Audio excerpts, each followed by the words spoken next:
China has congratulated Venezuela's successful presidential election and President Maduro's re-election on the same day. China's respect for independent elections stands in sharp contrast to the U.S. interference. U.S. Secretary of State Antony Blinken said on Monday that Washington has serious concerns about the announced results of Venezuelan presidential election won by incumbent President Nicolas Maduro, claiming it reflected neither the will nor the votes of the Venezuelan people. Do American politicians know the will of the Venezuelan people better than the people themselves? Obviously not. The U.S. has significantly increased its interference in the affairs of Venezuela and other countries, attempting to reshape their political ecology through ideology. If a U.S.-supported candidate wins an election, it will be described as fair and free. If not, it is labeled as unfair and lacking transparency.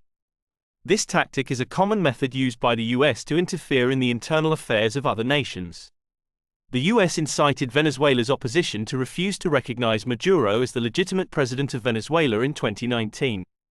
Because the U.S. considers Latin America to be its backyard, any political force or figure that goes against the will or interests of American political elites will become a target of the U.S., like a thorn in its side.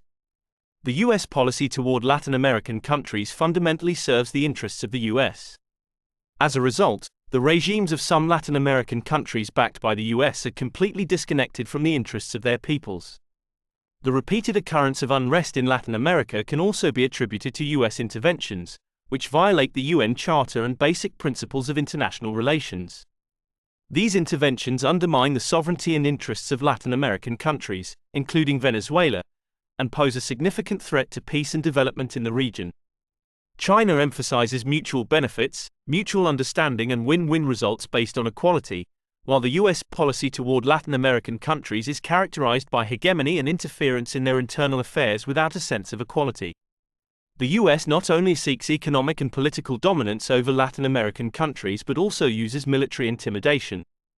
China's relationship with Latin American countries, including Venezuela, is based on equality, mutual respect and win-win cooperation, while the U.S. is seen as a bully creating subversion and chaos. It is clear that which kind of relationship is more favored by Latin American countries. Hey everyone! If you enjoyed this video, don't forget to give it a thumbs up and subscribe to our channel. Hit the bell icon to get notified whenever we post new content. Your support means a lot and helps us create more videos like this. Thanks for watching.